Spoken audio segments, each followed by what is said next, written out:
오늘은 베드로전서 1장 3절부터 5절까지 말씀을 공부하도록 하겠습니다. 먼저 베드로전서 1장 3절부터 5절까지 말씀 함께 읽도록 하겠습니다. 베드로전서 1장 3절부터 5절까지입니다. 말씀 함께 읽겠습니다. 우리 주 예수 그리스도의 아버지 하나님을 찬송하리로다. 그의 많으신 긍휼대로 예수 그리스도를 죽은 자 가운데서 부활하게 하심으로 말미암아 우리를 거듭나게 하사 산 소망이 있게 하시며 썩지 않고 더럽지 않고 새하지 아니하는 유업을 있게 하시나니 곧 너희를 위하여 하늘에 간직하신 것이라. 너희는 말세에 나타나기로 예비하신 구원을 얻기 위하여 믿음으로 말미암아 하나님의 능력으로 보호하심을 받았느니라. 아멘. 자, 오늘은 베드로전서 공부 2강입니다. 찬송하라라는 제목을 잡아봤습니다. 먼저 1강 복습부터 하도록 하겠습니다. 1강 지난주에 첫 번째 소개했던 내용이 저자가 누구냐라고 하는 거였습니다. 저자는 베드로였습니다. 기록 연대는 AD 64년경입니다. 기록 장소 로마였습니다. 베드로전서의 수신자를 소개했었습니다. 흩어진 나그네였습니다. 그런데 이 사람들은 단순히 흩어진 나그네가 아니라 선택된 나그네다라고 소개했습니다. 그러면 어떻게 선택됐느냐라고 하는 것에 대해서 하나님께서 미리 아시고 선택하신 나그네다라고 소개했습니다.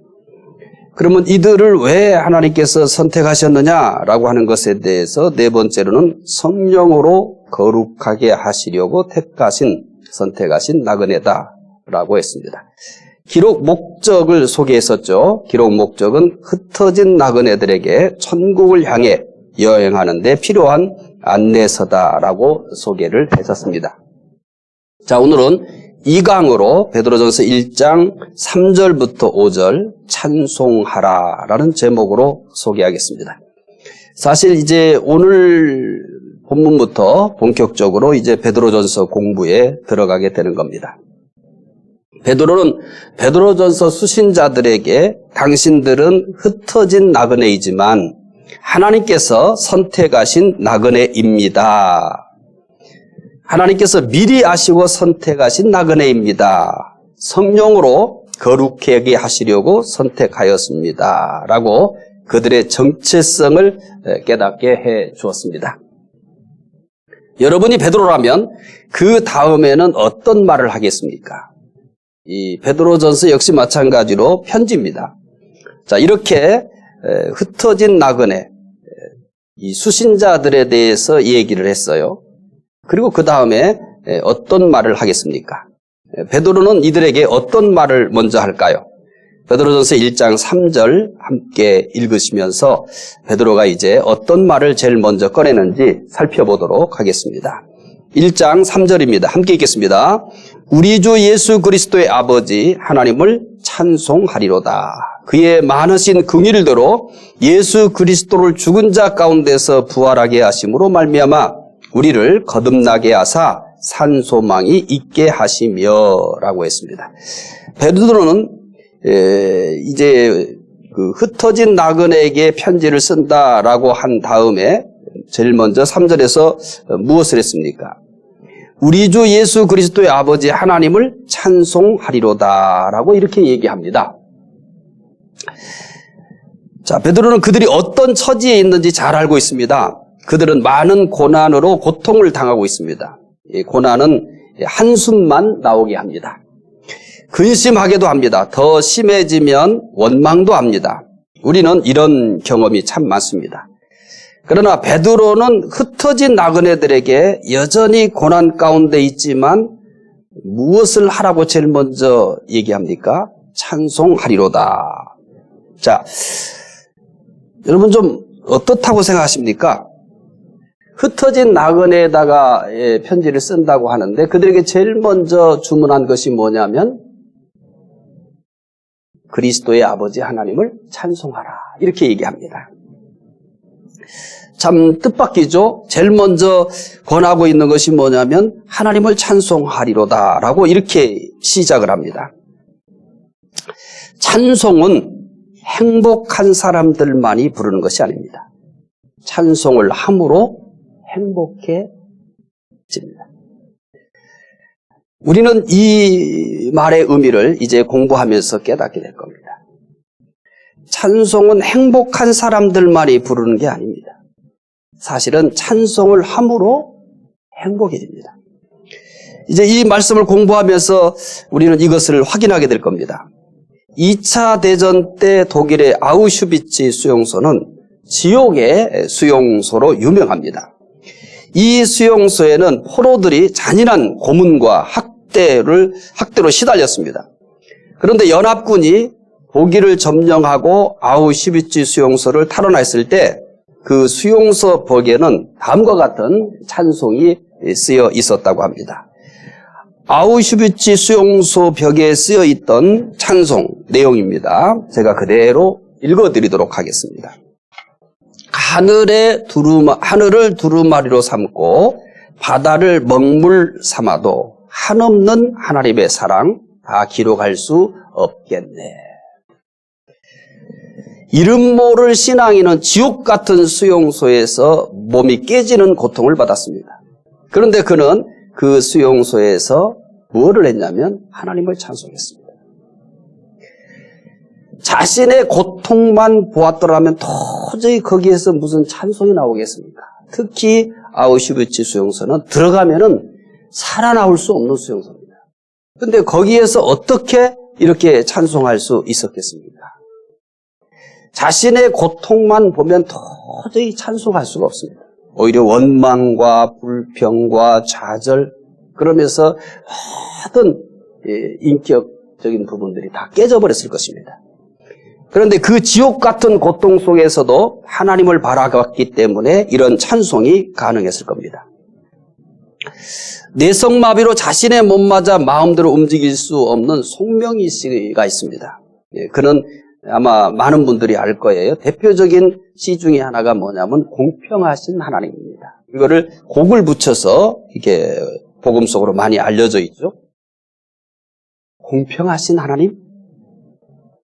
쉽게 이해할 수 없는 그런 표현입니다.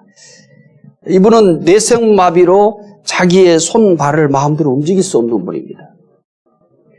송명희 씨가 자신의 불행스러운 모습을 보고 있을 때는 자신의 불행스러운 그 모습만 보면서 지낼 때는 살고 싶은 마음이 없었습니다. 그래서 자살을 여러 번 시도했다고 해요. 그러나 자신의 불행스러운 모습에서 눈을 떼서 하나님을 바라볼 때 그 처지에서도 공평하신 하나님이라고 찬송할 수 있게 된 겁니다. 그러면 이제 우리 궁금한 게 하나 있어요. 찬송할 이유가 뭡니까? 자, 베드로는 뭐라고 얘기했어요? 하나님을 찬송하리로다 라고 하면서 이제 본격적으로 베드로전서를 전개해 가요. 그 첫 번째로 꺼낸 말이 뭐였냐면 하나님을 찬송하리로다. 찬송할 이유가 무엇입니까? 믿는 사람은 행복하기 때문에만 찬송하지 않습니다. 불행 중에서도 찬송함으로 행복해집니다. 자, 믿는 사람은 행복하기 때문에만 찬송하는 게 아니에요. 행복을 해서 찬송하기도 합니다만, 그러나 믿는 사람들은 행복하기 때문에만 찬송하는 사람들이 아니에요. 현실은 비록 불행하지만, 누가 봐도 불행하지만, 그런데 찬송함으로써 행복해지는 이 놀라운 원리를 압니다. 베드로는 흩어진 나그네들이 비록 고난 중에 있지만 하나님을 찬송하라고 합니다. 그러나 베드로는 흩어진 나그네들에게 무조건 찬송하라고 하지는 않습니다. 그들이 찬송할 이유가 있다고 합니다. 베드로는 1장 3절 시작하면서 우리 주 예수 그리스도의 아버지 하나님을 찬송하리로다 이렇게 했잖아요. 그 다음 내용은 당연히 뭐가 나와야 되겠습니까? 당연히 왜 찬송해야 되는가라고 합니다. 왜 찬송해야 되는가? 다시 한번 1장 3절 읽으면서 우리가 베드로가 왜 하나님을 찬송하리려 하는지, 찬송할 이유가 뭔지 찾아보도록 하겠습니다. 베드로전서 1장 3절입니다. 함께 읽겠습니다. 우리 주 예수 그리스도의 아버지 하나님을 찬송하리로다. 그의 많으신 긍휼대로 예수 그리스도를 죽은 자 가운데서 부활하게 하심으로 말미암아 우리를 거듭나게 하사 산 소망이 있게 하시며 라고 말씀을 합니다. 자, 베드로전서 1장 3절 끝부분에 이런 표현이 있어요. 산 소망이 있게 하시며. 찬송할 이유는 하나님께서 산 소망을 주셨기 때문입니다. 지금 흩어진 나그네들이 살고 있는 세상은 사실은 산 소망을 갖게 돼요. 하루하루가 어떻게 될지 모르는 그런 불안전한 삶입니다. 그러니까 세상적으로는 어디를 봐도 산 소망을 가지기가 어려워요. 그런데 찬송해야 될 이유에 대해서 뭐라고 얘기하냐면 산 소망이 있게 하시며 라고 얘기를 합니다.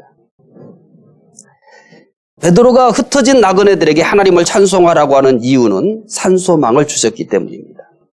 원래 사실 우리는 소망이 없는 사람들이었습니다. 베드로는 이 사람들을 다음과 같이 표현했어요. 사람이 어떤 존재냐라고 얘기할 때 베드로전서 1장 24절에 이렇게 소개합니다. 함께 읽어보겠습니다. 베드로전서 1장 24절입니다. 그러므로 모든 육체는 풀과 같고 그 모든 영광은 풀의 꽃과 같으니 풀은 마르고 꽃은 떨어지되. 우리는 쉽게 말을 뭐와 같다고 얘기합니까? 풀과 같다. 모든 육체는 풀과 같고 또 그 모든 영광은 풀의 꽃과 같으니 이렇게 얘기해요. 우리 육체는 풀과 같고 그 다음에 또 우리의 그 영광, 이것은 떨어질 그 풀의 꽃과 같다 이렇게 얘기합니다. 예수 그리스도가 없는 삶은 쉽게 말라버릴 풀과 같고 그리고 떨어질 꽃과 같다 이렇게 얘기하는 것입니다. 바울도 우리가 소망이 없는 사람이었다고 합니다. 에베소서 2장 12절 말씀 읽어보도록 하겠습니다. 에베소서 2장 12절 읽어보겠습니다. 그때 너희는 그리스도 밖에 있었고 이스라엘 나라 밖의 사람이라 약속의 언약들에 대하여는 외인이요 세상에서 소망이 없고 하나님도 없는 자이더니. 우리는 세상에서 소망이 없던 사람들입니다. 그런데 베드로는 믿는 사람들에게 산 소망이 있으니 하나님을 찬송하라고 합니다. 사실 세상에도 소망이 있으나 그것은 죽은 소망입니다. 세상의 소망은 실현되지 않는 것들이 많기 때문입니다. 또 꿈이 실현되었어도 영원하지 않습니다.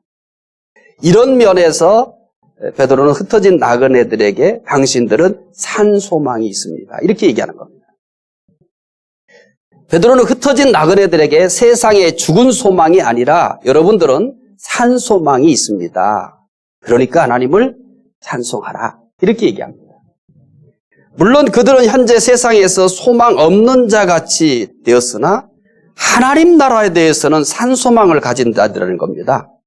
따라서 그들은 찬송할 이유가 있습니다. 자, 시작부터 범상치가 않습니다. 여러분들은 흩어진 나그네입니다. 그런데 하나님을 찬송하시기 바랍니다. 왜 하나님을 찬송해야 됩니까? 여러분들은 산 소망을 가지고 있기 때문입니다. 라고 얘기합니다. 그러면 두 번째, 어떤 사람에게 산 소망이 있습니까? 베드로는 흩어진 나그네들이 비록 고난 중에 있지만 산 소망이 있기 때문에 하나님을 찬송하라고 합니다. 어떤 사람에게 산 소망이 있습니까? 다시 베드로전서 1장 3절 읽으시면서 어떤 사람에게 산 소망이 있다고 하는지 이 부분에 대해서 생각을 하면서 읽겠습니다. 베드로전서 1장 3절입니다. 우리 주 예수 그리스도의 아버지 하나님을 찬송하리로다.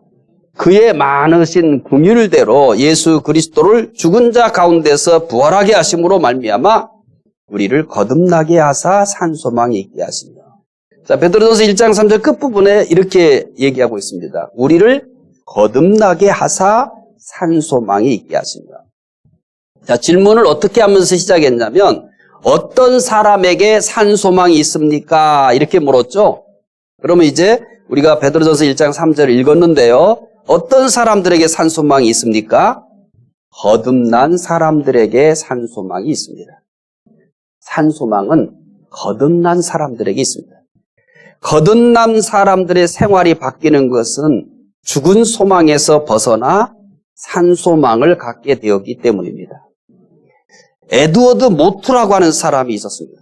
그는 젊은 시절 공장에서 일하면서 열등의식과 반항심 그리고 원망 등에 사로잡혀 살았습니다. 겨우 이런 공장에서 망치나 두들기면서 일하다니 우리 부모는 왜 나에게 이런 삶밖에 주지 못하는 걸까? 그에게 삶은 무의미했습니다. 그에게는 아무런 소망도 없었습니다. 그러던 어느 겨울에 런던 거리를 배회하고 있었습니다. 그는 갑자기 작은 교회에 들어가고 싶었습니다. 그런 교회에 들어가서 존 하얏튼 목사님이 요한복음 3장을 가지고 거듭나는 도리에 대하여 설교하는 것을 들었습니다. 에드워드는 그 말씀을 들을 때 거듭나야겠다는 강렬한 소원이 마음에서 일어났습니다. 성령께서 그의 마음을 열어서 예수 그리스도를 영접하게 하였습니다. 거듭난 에드워드 모트는 그의 일기에 이렇게 기록했습니다. 내 망치는 노래하기 시작했다. 내 망치는 이제 춤을 춘다. 그리고 내 눈동자는 생기가 들고 내 마음속에는 생수가 솟는다. 예수께서 내 마음에 오셨기 때문이다. 거듭난 에드워드에게 산 소망이 생겼습니다. 따라서 그의 삶은 변했습니다. 일은 재미가 있었고 매일매일 삶이 행복했습니다. 그런데 똑같은 일을 한 겁니다. 똑같은 환경입니다. 그런데 거듭나다 보니까 이 에드워드 모트 안에 산소망을 갖게 된 거예요. 똑같이 대장간에서 일을 합니다. 똑같이 망치질을 합니다. 그런데 내 망치가 춤을 춘다고 하잖아요.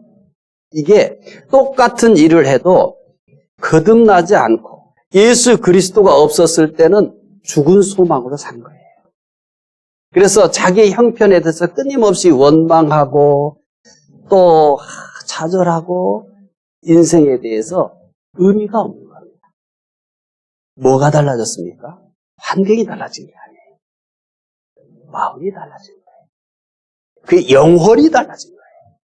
거듭나자 에드워드 모트 안에 산소망이 생겼어요. 산소망을 가지고 사니까 똑같은 일을 해요. 똑같이 망치질을 해요. 그런데도 행복합니다. 즐겁습니다. 결과론적으로 거듭난 사람에게 산소망이 생기니까 삶이 변한 거예요. 일은 재미가 있었고 매일매일 삶이 행복했습니다. 결국 에드워드는 그 공장의 주인이 되었습니다. 그리고 성공적인 사업가가 되었습니다. 한번 조금만 생각을 바꿔볼까요? 에드워드가 거듭나지 않고 에드워드가 산소망이 없다면 아마 어떻게 되었을지 모를 겁니다. 그가 거듭났고 산소망이 있어도 똑같은 일을 했다고 그랬어요. 똑같은 일을 하는데 일하는 자세가 달라져요. 생각이 달라져요. 삶의 내용이 달라져요. 이유가 뭐죠? 거듭난 사람에게 산소망이 있기 때문입니다.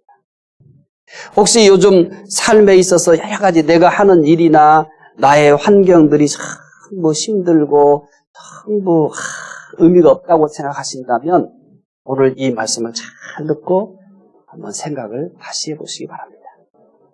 내가 하고 있는 일이 문제가 아닙니다. 나를 둘러싼 환경이 문제가 아닙니다. 에드워드가 55세가 되자 거듭나게 하신 주님의 은혜가 너무나 놀라워서 전 재산을 주님께 바칩니다. 그리고 그 돈으로 런던의 언덕 위에 교회를 졌습니다. 에드워드는 신학을 공부해서 목사가 되어 예수 그리스도를 증거하는 데 일생을 바쳤습니다. 찬송가 488장. 저도 자주 부르는 찬송 중에 하나입니다. 찬송가 488장은 에드워드 모트가 거듭나게 하시고 산소망을 주신 주님의 첫사랑으로 지은 시예요. 제가 읽어드릴게요. 찬송가 488장 에드워드 모트가 지은 그 시를 붙인 노래입니다. 이 몸의 소망 무언가 우리 주 예수뿐일세. 우리 주 예수밖에는 믿을 리 아주 없도다. 굳건한 반석이시니 그이에 내가 서리라. 그이에 내가 서리라. 산소망이 있습니까?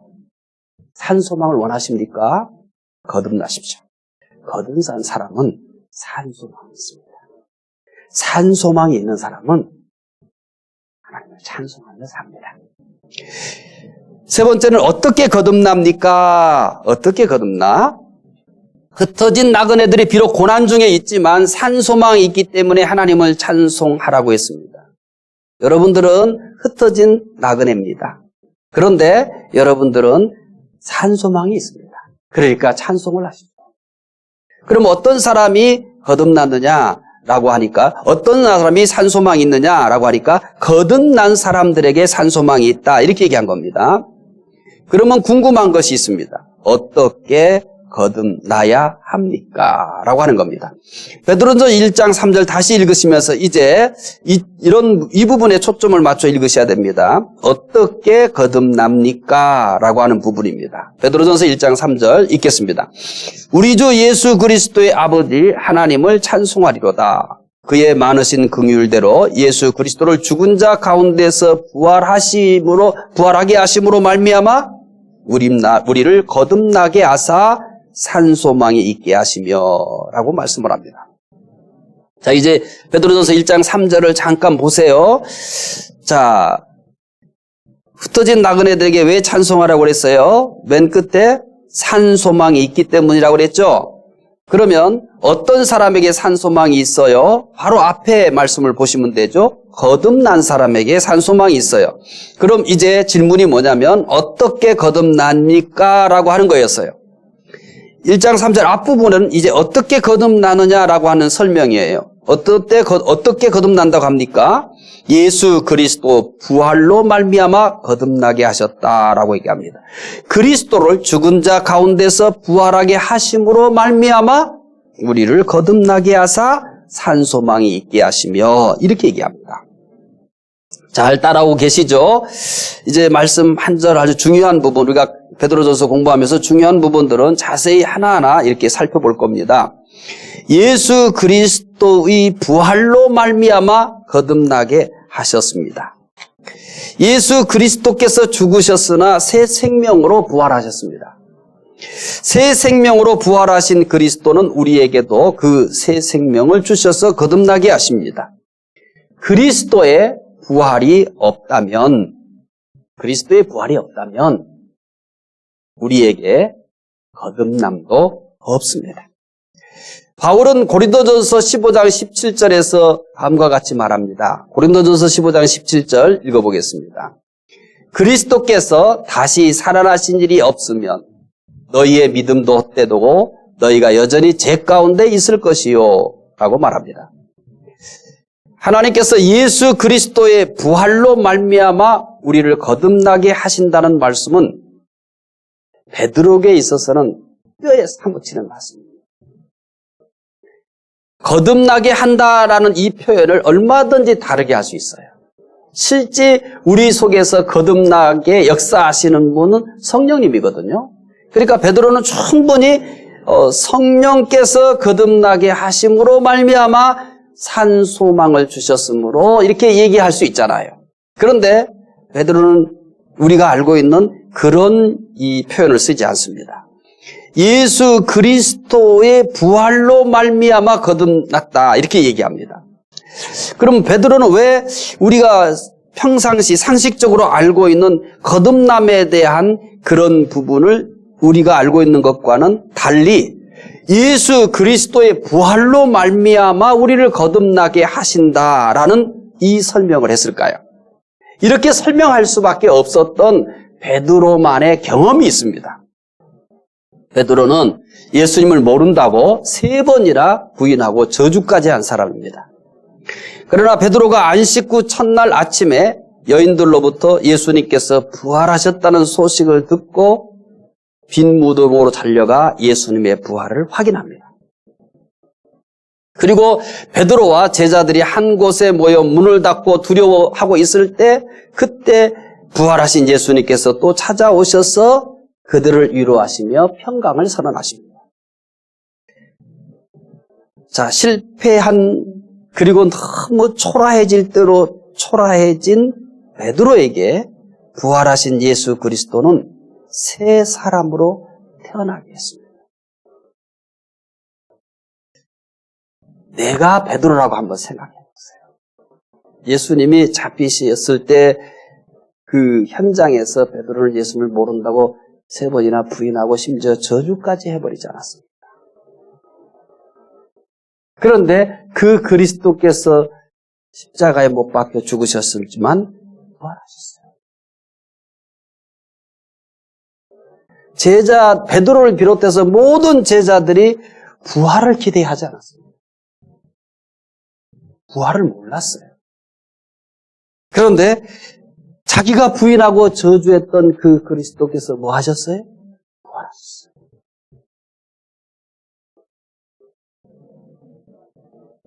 그 부활하신 예수 그리스도 앞에 베드로가 섰을 때 어떻겠습니까? 특히 예수님은 베드로에게 내가 나를 사랑하느냐? 내가 나를 사랑하느냐? 내가 나를 사랑하느냐? 3번씩이나 묻습니다. 그리고 그 베드로에게 내 양을 먹이라, 내 양을 치라 이렇게 말씀을 합니다. 이 앞에서 베드로는 완전히 새 사람이 되지 않고서는 견딜 수 없는 그런 강력한 도전이 있었을 것입니다. 실패로 초라해진 베드로에게 부활하신 예수 그리스도는 새 사람으로 태어나게 하셨습니다. 따라서 그런 예수 그리스도의 부활로 말미암아 거듭남다라고 선언합니다. 우리가 일반적으로 알고 있는 거듭남에 대한 설명은 베드로는 다르게 합니다. 그리스도의 부활로 말미암아 거듭난 사람들 이렇게 얘기합니다.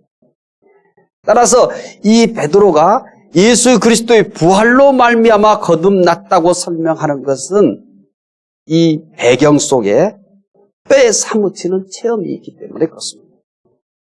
거듭나기 원하십니까? 죽었다가 새 생명으로 부활하신 그리스도를 영접하시기 바랍니다. 부활의 주님을 영접하는 사람에게 그 안에 새 생명의 역사가 반드시 일어날 겁니다. 물론 우리를 거듭나도록 구체적으로 그 그리스도를 영접하고 그 그리스도를 영접해서 생명이신 그리스도가 내 안에서 새로운 생명이 될 수 있도록 역사하시는 그 구체적으로 하시는 분은 성령님이십니다. 하지만 예수 그리스도의 부활이 그와 같은 강력한 성령의 역사가 가능하도록 만든 겁니다. 거듭난 사람에게는 산 소망이 있습니다. 흩어진 나그네들은 거듭난 사람들입니다. 그래서 그들에게는 산 소망이 있습니다. 이 산 소망은 하나님을 찬송할 가장 중요한 이유입니다. 오늘 베드로전서를 공부하는 우리 중부교회 가족 여러분도 산 소망이 있습니다. 산 소망이 있기 때문에 언제든지 우리는 찬송할 수 있습니다. 언제든지 찬송할 수 있습니다. 아무리 힘들어도 찬송할 수 있습니다. 그 힘든 것이 우리 안에서 역사하시는 그 산 소망의 능력보다는 힘들게 하는 것이 약합니다. 그래서 그 힘든 것을 충분히 이길 수 있도록 우리 안에서 그 산 소망이 하나님을 찬송하게 만드는 것입니다. 요즘 참 어렵죠? 힘드신 분 많죠? 우리 안에는 산 소망이 있습니다. 이 산 소망 때문에 하나님을 찬송하며 사시기를 바랍니다. 자, 그렇다면 이제 아직 풀어야 될 문제들이 있죠? 산 소망의 구체적인 내용은 무엇입니까? 흩어진 나그네들이 비록 고난 중에 있지만 산 소망이 있기 때문에 하나님을 찬송하라고 했습니다. 거듭난 사람이 산 소망이 있습니다. 예수 그리스도의 부활로 말미암아 거듭납니다. 지금까지 말씀을 들으면서 궁금한 것이 하나 있었을 거예요. 산소망이 구체적으로 무엇일까라고 하는 겁니다. 말씀을 함께 공부하면서 성실하게 따라오신 분들도 그래? 산소망이 있기 때문에 찬송을 해? 그 산소망은 거듭난 사람들이 산소망이 있어? 그리고 그 거듭난 것은 예수 그리스도의 부활로 말미암아 거듭났어? 그러면 산소망은 도대체 뭘까? 산소망의 내용은 뭘까? 이런 궁금증이 생겼었을 겁니다. 자, 걱정하지 마십시오. 이제부터 산소망의 구체적인 내용을 소개하겠습니다. 자, 1장 4절에 가서는 이제 산소망의 구체적인 내용들을 소개할 수밖에 없겠죠. 자, 3절에서는 산소망이 있기 때문에 여러분 찬송하십시오. 이렇게 얘기했어요. 이제 1장 4절에서는 그러면 그 산소망이 뭡니까? 라고 하는 얘기를 소개할 겁니다. 자, 1장 4절 읽어보겠습니다. 썩지 않고 더럽지 않고 새하지 아니하는 유업을 있게 하시나니 곧 너희를 위하여 하늘에 간직하신 것이라. 자, 여러분은 성경을 보고 계시기 때문에 충분히 알 거예요. 1장 3절 어떻게 끝났죠? 산소망이 있게 하시며 이렇게 끝났죠? 그러면 4절에 소개하는 내용들이 뭐겠어요? 그 산소망이 뭐냐라는 거예요. 자, 일단 4절을 공부하면서 차근차근 해결해 가도록 할게요. 자, 본문에서 우리의 유업이 어디 있다고 합니까? 우리의 유업이 하늘에 있다고 합니다. 하늘에. 자, 이렇게 얘기했죠. 썩지 않고 더럽지 않고 새하지 아니하는 유업을 있게 하시나니 곧 너희를 위하여 하늘에 간직하신 것이라 라고 얘기합니다. 산소망의 내용은 하늘에 있는 유업입니다. 산소망이 있기 때문에 찬송하라고요? 예, 맞아요. 3절에서. 4절에서는 그 산소망이 뭔지 아세요? 하늘에 있는 여러분들의 유업입니다. 이런 뜻입니다. 산소망을 가진 자의 유업은 땅에 있지 않습니다. 하늘에 있다는 사실에 주의해야 됩니다. 이것이 바로 땅의 것을 찾지 말고 위의 것을 찾아야 될 이유입니다. 사실 당시 흩어진 나그네들은 땅의 것을 다 잃었습니다. 베드로도 역시 마찬가지예요.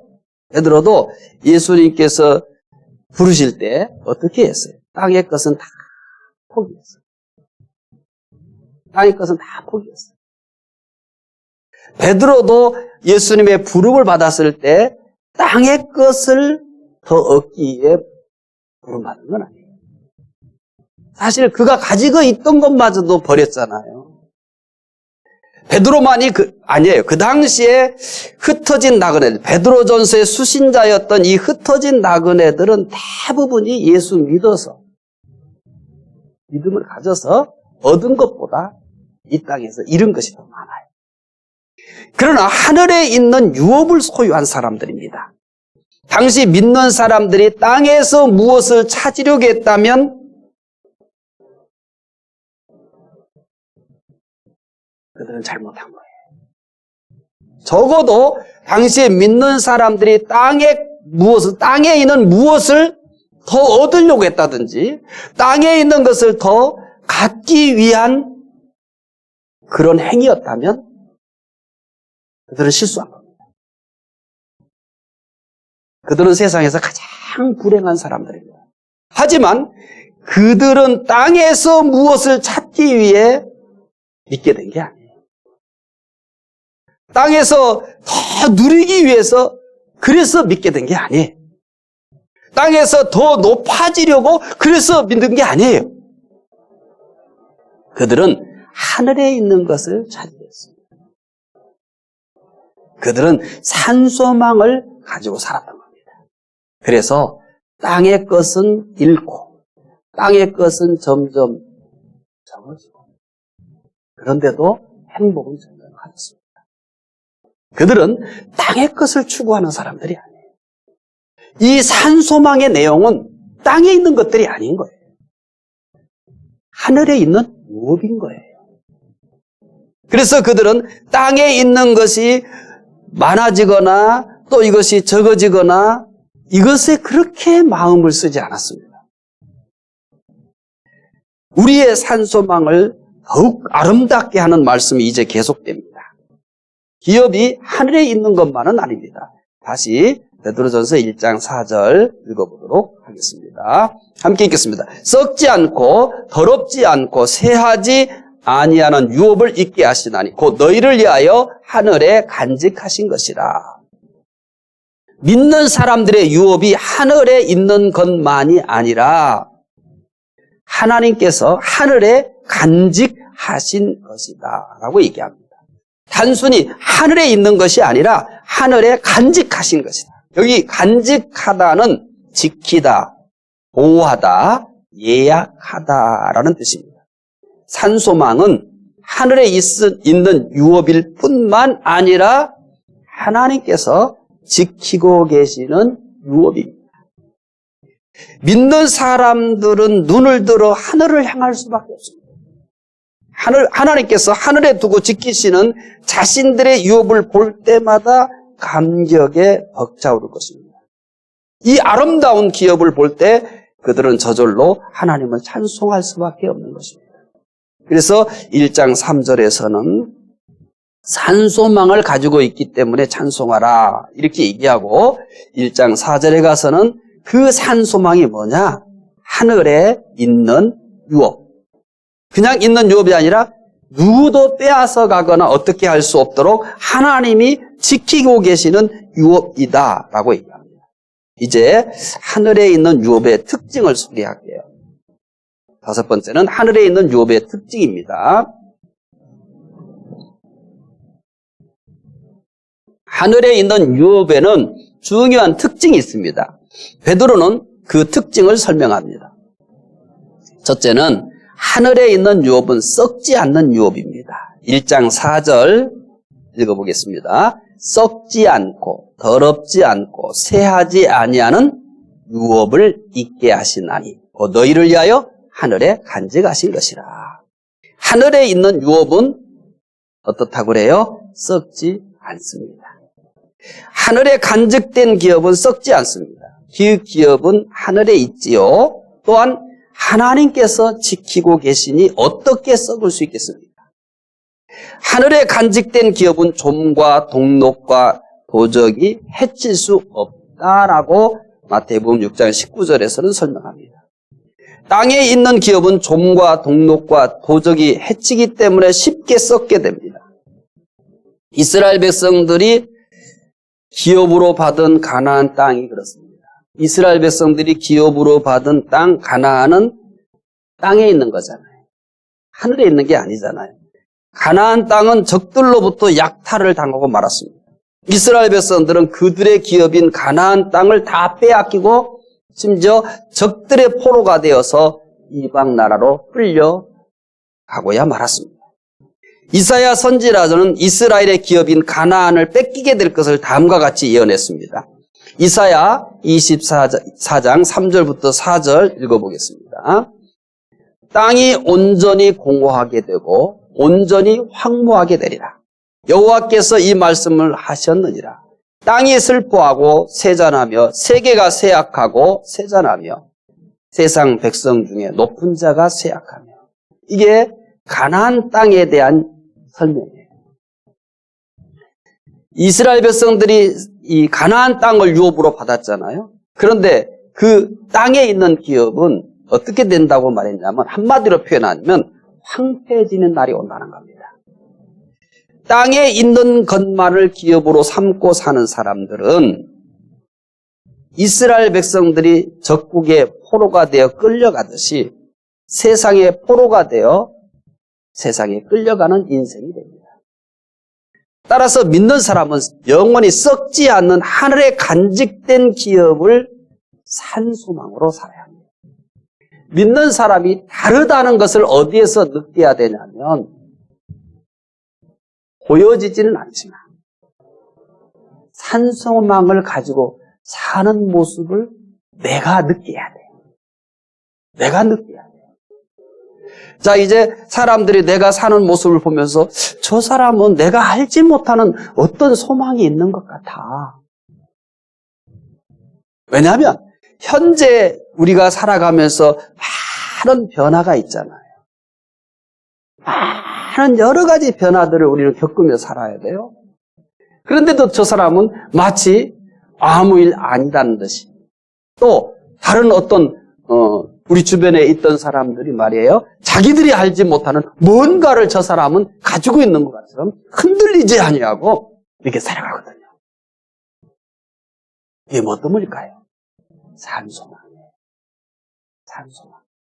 왜 하늘에 있는 유업을 산소망이라고 표현했겠어요? 땅에 있는 것과 대비하는 거죠. 그러면 산소망이라는 표현을 썼을 때 이 산소망이 가지고 있는 이 느낌이 뭐예요?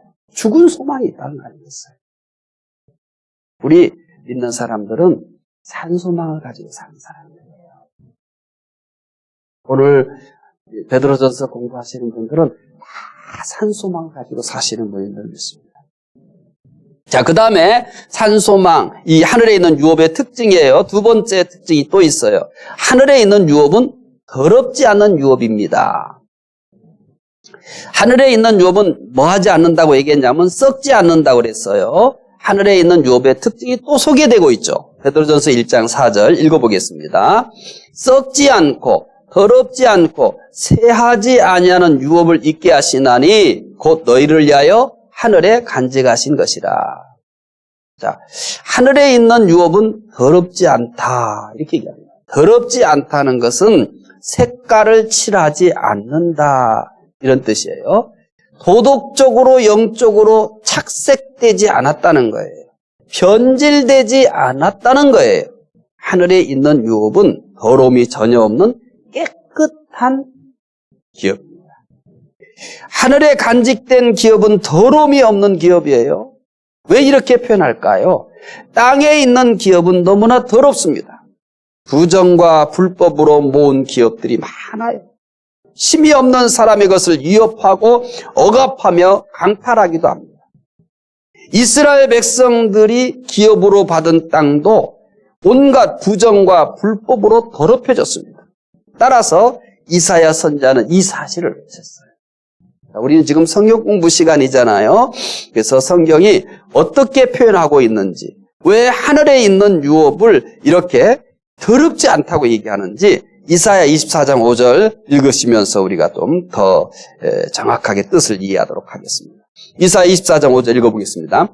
땅이 또한 그 주민 아래서 더럽게 되었으니 이는 그들이 율법을 범하여 율례를 어기며 영원한 언약을 깨뜨렸습니다.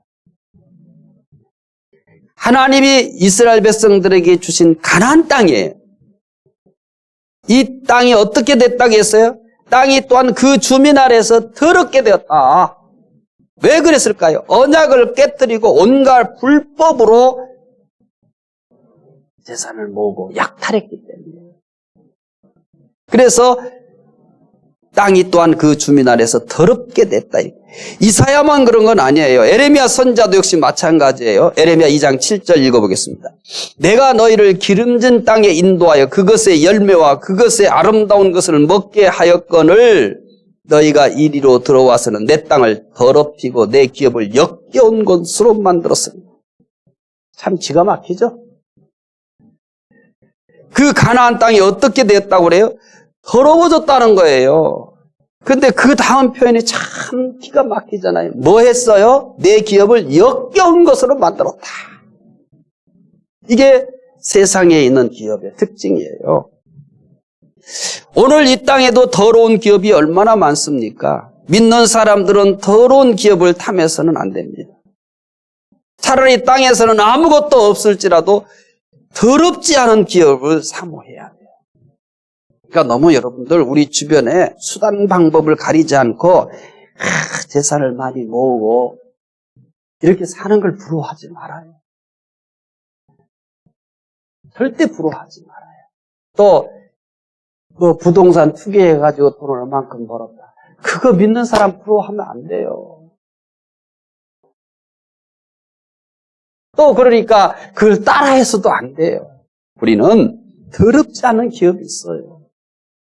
그거 부러워하지 말아요. 불법과 편법을 동원해서 재산을 모으고 그래가지고 나 재산 이만 있다. 나 이렇게 돈을 벌었다. 이런 이야기들을 들으면서 절대 부러워하지 말아요. 또 그런 것을 마치 하나님께서 복을 내려주신 것처럼 그렇게 간증하는 이들이 있으면 여러분 절대 그것을 부러워하지 말아요. 그것은 하나님의 은혜 아니에요. 편법이고 불법이지. 우리는요, 하늘에 간직된 더럽지 않은 기업을 가지고 있는 사람들이에요. 누구도 더럽힐 수 없는 그런 기업이에요. 믿는 사람들은 이걸 알아요. 적어도 그 당시 베드로는 흩어진 나그네들에게 그렇게 정처 없이 떠돌며 고난을 당하지만, 그리고 세상의 것은 별로 없지만 이렇게 얘기합니다. 여러분은 더럽지 않은 기업을 가지고 있어요. 자, 하늘에 있는 유업의 특징이 또 있어요. 세 번째는 쇠하지 않는 유업이다 이렇게 얘기합니다. 하늘에 있는 유업은 썩지 않습니다. 또한 더럽지 않습니다. 하늘에 있는 기업의 특징이 또 있죠. 1장 4절 또 읽어봅시다. 썩지 않고 더럽지 않고 쇠하지 아니하는 유업을 있게 하시나니 곧 너희를 위하여 하늘에 간직하신 것이라. 여기 쇠하지 않다라고 하는 것은 시들지 않는다 이런 뜻입니다. 하늘에 있는 유업은 이런 뜻이에요. 영원하다 이런 뜻이에요.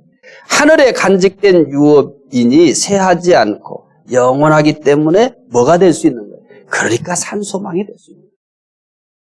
그러나 땅에 있는 기업은 쇠하지 않는 기업이 없습니다.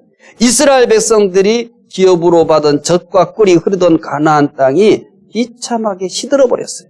이것에 대해서 요엘 선지자가 증언합니다. 요엘 1장 10절부터 12절까지 읽어봅시다. 요 가나안 땅에 대한 설명이에요. 읽어봅시다. 밭이 황무하고 토지가 마르니 곡식이 떨어지며 새 포도주가 말랐고 기름이 다였도다. 농부들아 너희는 부끄러워할지어다. 포도원을 가꾸는 자들아 곡할지어다. 이는 밀과 보리 때문이라. 밭의 소잔이 다 없어졌음이로다. 포도나무가 시들었고 무화과 나무가 말랐으며 성료나무와 대추나무와 사과나무와 밭의 모든 나무가 다 시들었으니 이러므로 사람의 즐거움이 말랐도다. 이것을 누가 젖과 꿀이 흐르던 가나안 땅이라고 하겠습니다. 상상이 불가능할지라도 이것은 사실입니다. 땅에 있는 기업도 마찬가지예요. 대부분의 사람들이 이것을 상상지도 못하기 때문에 여전히 땅에 있는 기업만을 찾고 있습니다. 시들지 않는 영원한 기업은 오직 하늘에 간직한 기업입니다. 자, 하늘에 있는 유업에는 세 가지 특징이 있다고 소개했죠. 첫째는 뭐였어요? 썩지 않는 유업입니다. 두 번째는요, 더럽지 않는 유업입니다. 세 번째는요, 쇠하지 않는 유업입니다. 자, 이제 여섯 번째, 하늘에 있는 유업의 핵심이 뭡니까? 자, 하늘에 있는 유업은 뭐래요? 썩지 않지요, 더럽지 않지요, 쇠하지 않죠. 그러면 궁금한 게 있어요. 하늘에 있는 유업의 핵심이 뭐냐? 자, 우리에게는 산소망이 있으니까 뭐 하재요? 하나님 찬송하다. 그 산소망이 뭐예요? 하늘에 간직된 하늘에 있는 유업이에요. 그 하늘에 있는 유업의 특징이 뭐래요? 썩지 않지요, 더럽지 않죠, 쇠하지 않아요. 그럼 이제 우리는 이 문제에 도달하게 되었어요. 그러면 하늘에 있는 유업의 핵심이 뭐예요? 하늘에 있는 유업이 하나 둘은 아니잖아요. 하나 둘이 아닙니다. 그런데 하늘에 있는 유업의 핵심, 하나 둘이 아니니까 이렇게 물은 거예요. 하늘에 있는 유업의 핵심이 뭡니까? 자, 베드로전서 1장 5절 가면 그 얘기가 나오겠어요? 안 나오죠? 1장 4절에서는 하늘에 있는 유업의 특징을 설명했어요. 썩지 않는다, 더럽지 않는다, 쇠하지 않는다 이렇게 얘기했어요. 그러면 이제 5절에 가서는 그러면 썩지 않는, 더럽지도 않는, 쇠하지 않는 하늘에 있는 그 유업의 가장 핵심이 뭐냐? 베드로전서 1장 5절 읽어봅시다. 너희는 말세에 나타나기로 예비하신 구원을 얻기 위하여 믿음으로 말미암아 하나님의 능력으로 보호하심을 받았느니라. 자, 하늘에 있는 유업의 핵심 찾으셨죠? 예, 뭐예요? 구원입니다. 구원입니다. 하늘에 있는 유업의 핵심은 구원입니다. 물론 구원만 있지 않아요. 영원한 행복이 있습니다. 그런데 핵심을 얘기하려고. 우리가 베드로전서 공부하잖아요. 그러니까 베드로전서에서 얘기하는 하늘에 있는 유업의 핵심은 뭘로 소개하고 있느냐. 이제 요한계시록을 공부하게 되면 거기에 하늘에 있는 유업이 더 다양하게 설명돼야죠. 눈물도 없대요. 다시는 곡하는 것도 없대요. 아픈 것도 없대요. 한마디로 행복만 있는 거죠. 자, 베드로전서에서는 이제 하늘에 있는 유업의 핵심 한 가지를 소개하는 거죠. 그게 뭐라는 거예요? 구원이라는 거예요. 하늘에 있는 유업의 핵심인 구원은 흩어진 나그네들에게 있어서 최고의 산소망입니다. 자, 믿는 사람들에게 산소망이 있으니까 찬송하자고 그러잖아요. 그 산소망은 어디에 있대요? 하늘에 있는 유업이라는 거예요. 그럼 하늘에 있는 그 유업의 핵심이 뭐라는 거예요? 구원이라는 거예요. 자, 이렇게 소개하고 있는 이유가 있어요. 그들은 땅에서 온갖 박해로 고통을 받고 있었습니다. 또한 죄와 싸우는 고통도 있었습니다. 그러나 그들은 이 모든 고통을 기쁨으로 견뎠습니다. 온갖 고통으로부터 구원받게 된다는 산소망이 있었기 때문입니다. 흩어진 나그네들의 구원에 대한 산소망은 그들이 아무것도 두려워하지 않는 이유 중의 핵심입니다. 그들은 자신들의 몸이 비록 맹수와 칼과 돌로 산산이 깨어지고 또 불에 타게 된다 할지라도 두려워하지 않았어요. 그들의 몸이 비록 산산이 깨어지고 불에 타버려도 구원을 받을 수 있기 때문입니다. 흩어진 나그네들은 온갖 환난 가운데서도 구원에 대한 산소망이 있었기 때문에 그들의 입에서 찬송이 나올 수가 있었어요. 베드로는 이 사실을 흩어진 나그네의 가슴 속에서 다시 불듯하게 하고 있는 거예요. 여러분들은 산소망이 있습니다. 그 산소망의 핵심은 뭐냐면 구원입니다. 비록 이 땅에서 그렇게 박해를 받지만 여러분은 구원이 예비된 사람이에요. 하늘의 구원이 있습니다. 그러니 찬송하라는 것입니다. 세상의 꿈은 그렇지 않습니다. 자신의 꿈을 실현하기에 일생 동안 이를 악물고 온갖 고생을 다합니다. 그러나 그 사람의 노력과 상관없이 꿈이 실현되지 않는 경우가 참 많습니다. 우리가 이 땅에 살면서도 이 꿈을 가져야 되겠죠. 그런데 그것이 우리들에게 가장 핵심적인 꿈은 아니에요. 세상의 불확실한 꿈을 위해서도 우리는 굉장히 노력을 하잖아요. 그런데 우리에게는 확실한 산소망인 구원을 위해서 여러분 어떻게 살아가고 있어요? 위대한 믿음의 사람들은 확실한 구원을 바라보면서 세상의 모든 것을 버렸습니다. 심지어 온갖 박해까지도 기꺼이 받아들였습니다. 오늘을 사는 우리는 너무나 확실한 구원은 등한시하고 불확실한 세상의 꿈만을 위해 정신없이 살고 있지 않는가? 오늘 이 시간은 우리가 이 사실을 돌아봐야 됩니다. 분명히 우리는 이 세상에서도 꿈을 가져야 됩니다. 왜냐하면 하나님은 분명히 이 세상에서 우리를 살아가도록 하셨잖아요. 여기에 태어나도록 하셨잖아요. 그러니까 우리가 이 세상에서 분명히 꿈을 가지고 살아야 되는 것은 사실이에요. 그런데 이 세상의 꿈만을 위해서 살면 안 되는 겁니다. 왜냐하면 그것은 때로는 이루어지지 않기도 하고 때로는 이루어졌다 할지라도 오래가지 않는 것들이 많기 때문에 그래요. 그런데 이렇게 세상의 불확실한 꿈을 위해서는 우리가 정신없이 살고 있고 온갖 노력을 다하면서도 흔들림 없이 확실한 영원한 우리의 산소망, 이 구원, 이것을 위해서는 우리가 지금 어떻게 살고 있느냐라고 하는 물음입니다. 우리는 온천하를 주고라도 구원을 위해 살아야 됩니다. 구원은 온천하를 주고도 얻을 수 없는 것이기 때문입니다. 우리에게 구원은 산소망입니다. 구원은 우리의 최고의 꿈이요 이상입니다.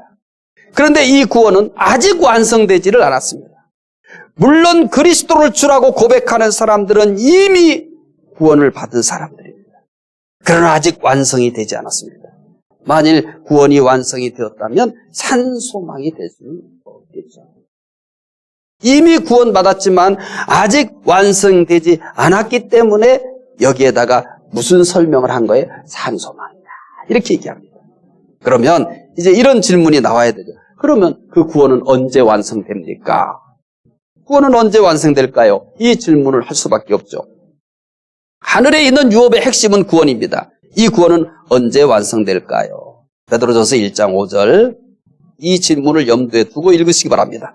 너희는 말세에 나타나기로 예비하신 구원을 얻기 위하여 믿음으로 말미암아 하나님의 능력으로 보호하심을 받았느니라. 구원은 말세에 완성됩니다. 말세는 예수 그리스도께서 재림하시는 날입니다. 예수 그리스도께서 재림하시는 날 구원은 완성됩니다. 그러나 예수 그리스도께서 재림하시는 날은 베일에 가려져 있습니다. 사람은 아무도 그 날을 알 수 없습니다. 오직 하나님만이 아십니다.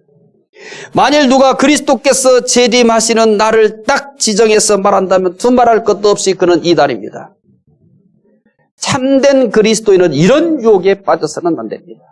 예수 그리스도께서 언제 재림하실는지는 모르지만 반드시 재림하십니다. 구원이 그때 완성이 됩니다. 그래서 그 구원은 산소망입니다. 마지막 때 구원이 완성될 것이기 때문에 마지막 때까지 신자들은 기다려야 합니다. 그러나 우리가 약하기 때문에 혼자서는 기다릴 수가 없습니다. 하나님께서 이 사실을 알까요? 모를까요? 압니다. 우리가 구원을 기다리며 살아가는 동안에 많은 어려움들이 있습니다. 하나님이 아십니다. 그러니까 베드로전서 1장 5절에 이렇게 말씀하시는 겁니다. 읽어볼까요? 너희는 말세에 나타나기로 예비하신 구원을 얻기 위하여 믿음으로 말미암아 하나님의 능력으로 보호하심을 받았습니다. 아멘. 보호하다는 군사 용어로 지키다는 뜻입니다. 구원을 위해서 믿음으로 말미암아 하나님의 능력으로 우리가 그 구원을 기다리며 삽니다. 주님 오실 때까지 기다리며 삽니다. 그런데 우리 10만 원은 그게 불가능한 걸 알아요. 그래서 어떻게 한다고 그래요? 하나님의 능력으로 보호하심을 받느니라. 하나님께서는 마치 보초병이 부대와 요새를 지키듯이 구원받는 백성을 지킨다는 것입니다. 하나님께서 지키시는 사람은 결단코 쓰러지지 않습니다. 그리고 쓰러뜨릴 사람도 없습니다. 하나님께서는 흩어진 나그네들을 보호하십니다. 그들의 구원이 완성될 때까지 지키기 위해서입니다. 베드로는 이런 마음을 가지고 흩어진 나그네들에게 편지를 쓰는 거예요. 여러분은 산소망이 있습니다. 그러니까 하나님은 산소망. 그 산소망이 뭔지 알아요? 하늘에 있는 유업입니다. 그 유업의 핵심이 뭔지 아세요? 바로 구원입니다. 그런데 하나님의 능력으로 여러분들은 보호를 받습니다. 이렇게 얘기하고 있는 겁니다. 지금 그들은 이 구원을 위해 달려가고 있지만은 주변에서 많은 박해를 받고 있습니다. 그들은 산소망을 가지고 그 구원을 바라보면서 하루하루를 살아가지만 내일 어떻게 될지 모를 정도로 그렇게 많은 어려움들이 있습니다. 그런 그들에게 하나님의 능력으로 보호하심을 받았다라고 얘기를 하는 겁니다. 그들은 하나님께서 보호하신다는 사실 하나로 세상을 살아가는 겁니다. 아무리 힘이 들어도 하나님께서 보호하신다는 것을 이 사실을 생각하게 되면 힘이 솟아서 결국은 하나님을 찬송할 수밖에 없습니다. 자신들의 능력으로 지금 버티고 있는 게 아닙니다. 자신들의 능력으로 지금 믿음을 지키고 있는 게 아닙니다. 자신들의 능력으로 그 구원을 바라보는 게 아닙니다.